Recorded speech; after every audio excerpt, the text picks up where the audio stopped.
Une nouvelle vidéo de catch sur la chaîne Dr Wrestling et à nouveau un setup un petit peu bancal. Aujourd'hui je suis à nouveau dans ma voiture du coup comme hier.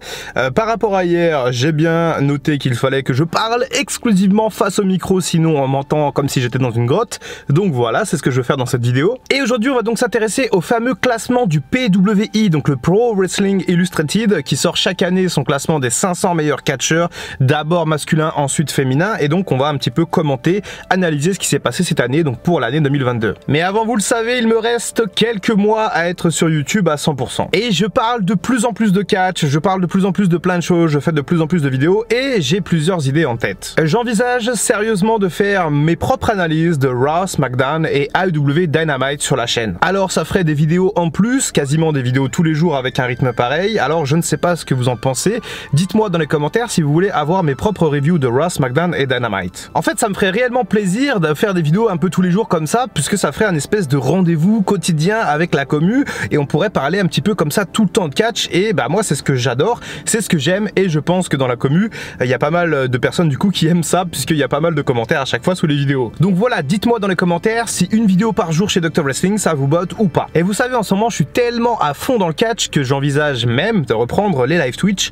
Pourquoi pas faire quelques lives le temps de midi et 2, que ça me ferait également une pause moi dans mon travail pour parler un petit peu de catch, voilà, tous les jours un petit peu de l'actualité en temps réel, directement vous et moi, affaire à suivre. Mais surtout c'est vous le cœur de la chaîne, c'est un petit peu à vous que je m'adapte, donc donnez-moi vos avis dans les commentaires, c'est très important. Allez, le classement PWI 500 côté masculin qui va donc succéder à Kenny Omega et on va donc parler des 10 premiers dans cette liste. Alors je vais faire du premier au 10e, je vais pas faire un ordre inversé puisqu'après je parlerai également de ceux qui complètent le classement et je vous donnerai également mon propre classement, comment j'aurais classé cette année le PWI. Et donc à la première place, ce n'est pas une surprise, je vous laisse un petit peu de place pour le mettre ici, c'est effectivement le chef tribu Roman Reigns. Et oui, le chef de la table, le grand heel, le grand champion universel, maintenant double champion WWE.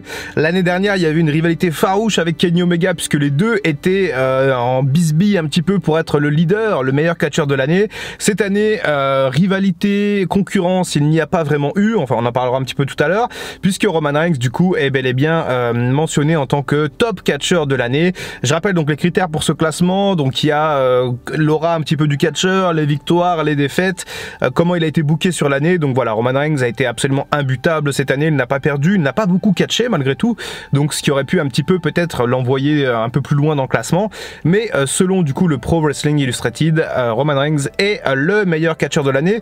Et je vais vous faire une confidence, je suis assez d'accord avec ce numéro 1, avec ce top 1. Pour moi, Roman Reigns représente clairement le meilleur catcheur de l'année, même si encore une fois, il n'a pas été quand même très souvent là. À la seconde place cette année, et à nouveau c'est extrêmement mérité puisque c'est Kazuchika Okada du coup, le grand catcheur japonais, le John Cena du Japon un petit peu, si on veut faire une comparaison là où il n'y a pas vraiment lieu de comparer. En tout cas, Okada c'est un catcheur excellent, il a été impliqué cette année dans beaucoup de grands événements, que ce soit Wrestle Kingdom au début de l'année au Japon, que ce soit le pay-per-view Forbidden Door avec du coup ce main event avec les catcheurs de AEW, mais il a aussi gagné le Climax, et oui, ce tournoi légendaire qui lui permet d'aller chercher une opportunité pour le titre. C'est un petit peu l'équivalent du Royal Rumble à la WWE.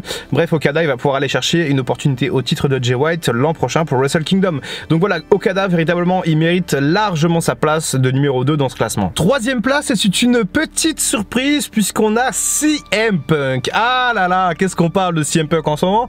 Hier je vous ai d'ailleurs parlé de CM Punk puisque je vous ai partagé un article qui n'a pas été écrit par moi, qui a été écrit par un américain et donc je vous l'ai lu. D'ailleurs il y a certaines personnes qui m'ont dit Bédoc, ça sert à rien si tu lis juste l'article, si tu donnes pas ton avis. Eh bien figurez-vous que moi je trouve que c'est intéressant de vous partager un article comme ça que je n'ai pas écrit pour que vous puissiez réagir dans les commentaires, que vous puissiez avoir votre propre avis et être d'accord ou pas sans avoir mon propre jugement, sans avoir mon avis qui aurait pu biaiser votre point de vue. Mais encore une fois, j'ai un avis tranché sur cette position. Bref, c'est pas le sujet. CM Punk donc troisième au PWI 500 après des années d'absence, 9 ans d'absence dans ce classement. CM Punk qui a vu quand même des bons classements, notamment dans les années 2010. Et là donc le Punk de Chicago est là présent. Alors effectivement, il a gagné le titre 2 fois, un règne cumulé de 6 jours avec les 2 titres, c'est pas vraiment joli. Il y a eu ce drama aussi autour de CM Punk, mais CM Punk il a eu une bonne année, il a eu des matchs assez intéressants, contre Darby Allin notamment, contre Hangman Page bien sûr, contre Moxley, contre Eddie Kingston, il a eu quelques bons matchs au weekly également. Bref, une année plutôt correcte en vrai pour CM Punk, même si encore une fois sur le ring ça n'a pas été fameux, on sent qu'il est quand même très rouillé CM Punk. Je suis un petit peu surpris de le voir à la 3e place, je l'aurais mis assez haut dans ce classement, mais peut-être pas 3e. À la 4e place, Adam Page, le Hangman qui a récupéré le titre des mains de Kenny Omega lors de Full Gear. C'était une magnifique storyline, un magnifique moment. Page qui a été vraiment l'underdog cette année et qui a réussi à devenir champion. Malheureusement, ça s'est pas très bien passé pour lui, puisque son règne a été assez court, les audiences n'étaient pas là. Je pense que les fans ont préféré Hangman Page en tant que underdog plutôt qu'en tant que champion. Moi, ça a été mon cas par exemple. J'ai trouvé qu'il était bien mieux écrit en tant que underdog qu'en tant que champion. Une magnifique quand même 4e place pour Hangman Page, que malgré tout, ça reste quand même très honorable.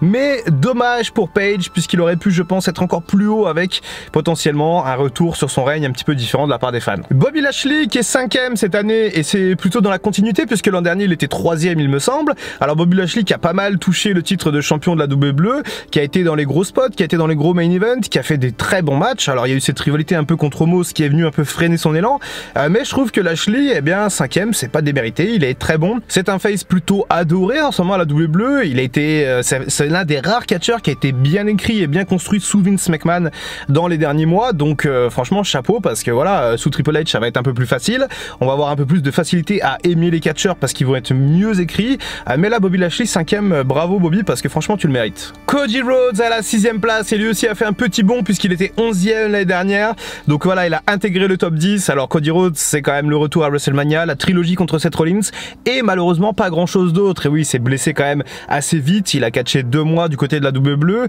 au début de l'année il était pas là, il a pas catché du tout, donc voilà, c'est quand même plutôt pas mal pour Cody, et un classement quand même assez mérité, et je pense que sans sa blessure, il aurait encore pu être un peu plus haut, et attention, l'an prochain, il risque bien d'être numéro 1 ou numéro 2 s'il est extrêmement bien booké du côté de la WWE. Alors je vais faire un peu plus vite parce que je vois que j'ai plus de batterie dans ma caméra et je suis en panique parce que je suis au milieu de la forêt. Bryan Danielson en numéro 7, et pareil, c'est mérité. Pareil, Danielson a perdu des points, je pense, parce qu'il a perdu beaucoup de matchs, que ce soit dans ses confrontations contre Moxley, contre Page, avec Garcia, les jeunes, même contre Omega, il a pas su souvent véritablement gagner. Alors peut-être que la semaine prochaine, il sera champion AEW et je lui souhaite. J'espère que ça sera le booking. En tout cas, Danielson 7e, c'est plutôt pas mal. À la 8e place, El Hero del Vikingo. Alors je le connais pas beaucoup ce catcheur, je sais que c'est un catcheur du côté de la AAA, je sais qu'il est considéré comme le meilleur luchador au monde, alors devant des pointures comme Rey Fenix et Penta Cero Miedo.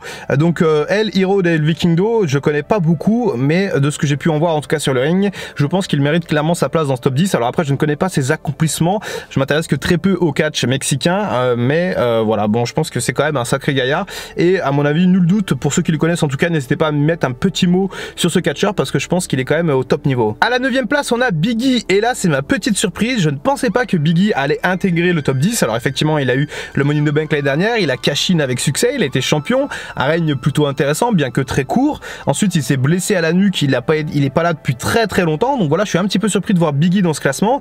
Certes, il a eu un titre mondial, mais pour moi, je pense qu'il est pas dans le top 10. Et à la 10e place, Jonathan Gresham. Alors pareil, quelques magnifiques accomplissements. Alors Jonathan Gresham, c'est sûr que c'est un petit peu surprenant parce que effectivement, là on est à notre top 10, et donc malgré ses accomplissements, on peut quand même un petit peu regretter l'absence de catcheurs comme Jon Moxley, Adam Cole, Drew McIntyre, Jay White qui ne sont pas dans le top 10, Seth Rollins.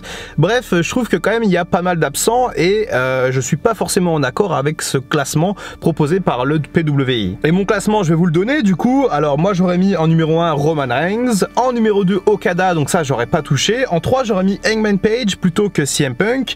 Punk, quant à lui, je l'aurais mis en numéro 4. J'aurais mis en 5e position Jon Moxley, parce que malgré le fait qu'il est parti quelques mois en cure de désintox et qu'il a été absent des rings et notamment de la télé, je pense quand même que Jon Moxley a fait une très bonne année malgré tout. En numéro 6, j'aurais mis Danielson, Bryan Danielson, puisque quand même ces matchs qu'il a fait là, que ce soit contre Page, que ce soit contre Jericho, contre Omega, bref, il a catché quand même des matchs incroyables, Danielson, et pour moi je l'aurais mis un poil plus haut, du coup il était 7e dans le classement, moi je l'aurais mis 6e. À la 7e place, j'aurais mis Seth freaking Rollins, puisque oui, l'architecte, l'ancien architecte, mais le Messiah, a fait quand même 2 trilogies absolument incroyables, que ce soit contre Edge, que ce ce soit contre Cody Rhodes. Je rappelle, on est sur une période de été 2021 à été 2022 et pour moi Seth Rollins il a été incroyable, même s'il a beaucoup perdu, il a trop perdu à mes yeux, mais en tout cas il était très très bon. Cody Rhodes, je l'aurais mis en 8e position puisque pour moi effectivement il n'a pas été là souvent, il a catché que 2-3 mois, un peu plus peut-être avec sa fin de parcours du côté de AEW où il a d'ailleurs eu le titre TNT,